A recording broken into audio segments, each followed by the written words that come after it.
안녕하세요. 오늘은 자영업을 하시는 분들께 아주 중요한 정보를 전해드립니다. 나는 남편이 직장인인데 건강보험을 따로 내야 하나요? 간이과세자인데도 피부양자 등록이 가능할까요? 이 질문 많은 분들이 궁금해하시죠. 오늘은 바로 간이과세자도 직장가입자의 피부양자가 될 수 있을까에 대해 정확하고 쉽게 알려드리겠습니다. 사실 자영업을 하면서 매달 건강보험료를 납부하는 일이 적지 않은 부담으로 다가올 수 있습니다. 그래서 가능하다면 가족의 직장보험에 피부양자로 등록해 보험료를 줄이고자 하는 분들이 많은데요. 그렇다면 간이과세자인 아내가 남편의 직장 건강보험 피부양자로 등록할 수 있는 기준 무엇이 있을까요? 건강보험공단에서는 피부양자 등록을 위해 다음 3가지 조건을 심사합니다. 첫째, 소득 기준입니다. 건강보험 피부양자가 되기 위해 가장 먼저 확인해야 할 조건이 바로 소득 요건입니다. 기본적으로 피부양자로 등록되려면 연소득이 5,400만 원 이하여야 합니다. 그런데 여기서 중요한 포인트는 우리가 흔히 말하는 매출이 아닌 실제 이익, 즉 순소득 기준이라는 점입니다.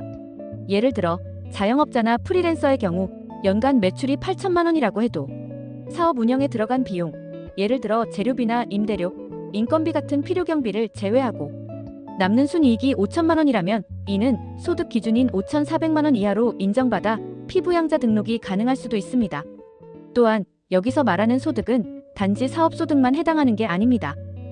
이자소득, 배당소득, 임대소득 등도 모두 포함되는데요. 이런 소득이 연간 2천만 원을 초과하면 이 역시 피부양자 등록에 영향을 줄 수 있습니다. 따라서 본인의 총소득이 어떤 구성으로 이루어져 있는지를 정확히 따져보는 것이 피부양자 등록을 위한 첫걸음이라고 할 수 있습니다. 둘째, 직원을 고용하지 않았을 것. 피부양자로 등록되기 위해서는 단순히 소득이 적다고 해서 무조건 자격이 주어지는 것이 아닙니다. 사업의 운영 방식과 규모 또한 매우 중요한 판단 기준이 됩니다. 그 중에서도 핵심적인 요소는 바로 직원 고용 여부입니다.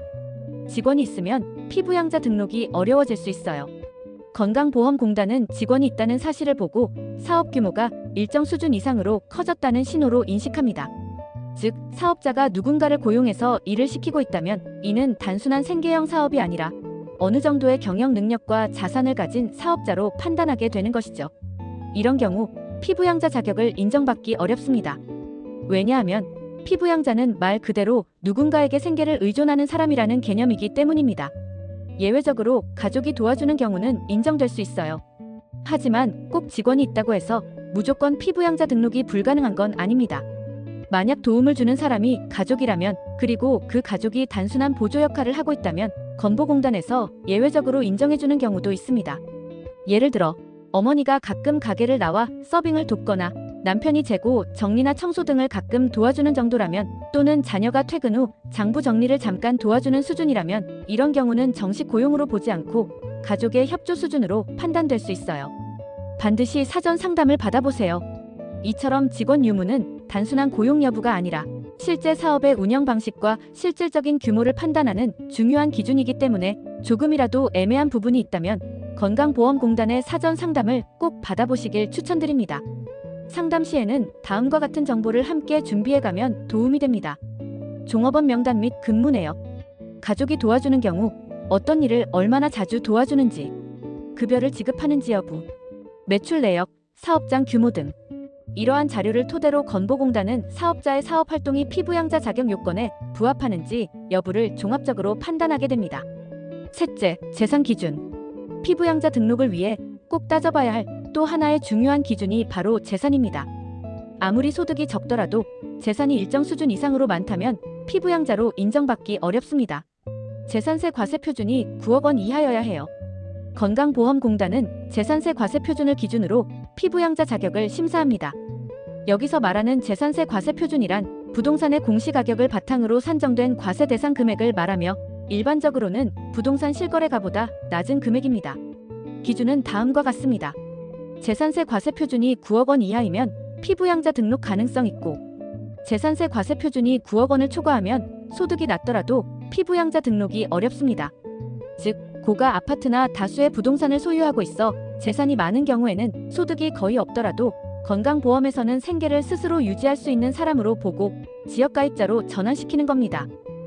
5억 4천만 원에서 9억 원 사이면 소득까지 함께 따져봐야 해요.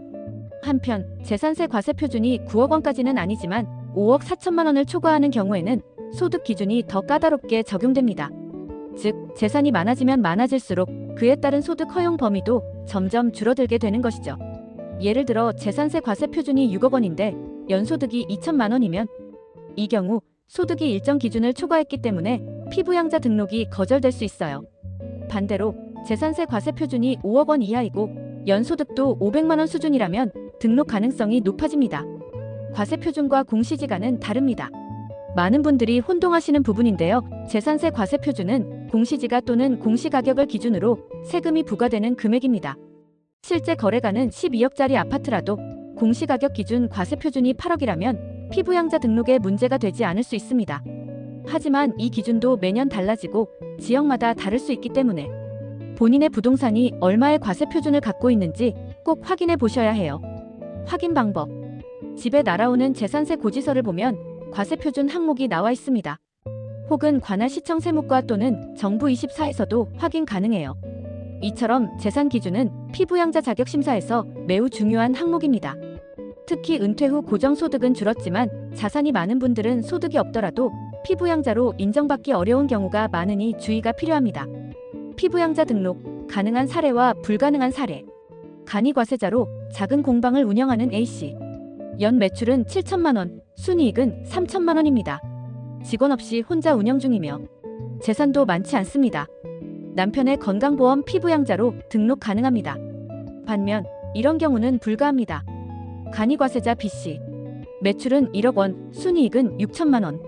아르바이트생도 1명 고용 중이고 부동산 자산도 상당합니다. 피부양자 등록은 어려워집니다. 피부양자 등록 여부는 건강보험공단 고객센터 또는 남편의 직장 인사팀을 통해 확인하실 수 있습니다.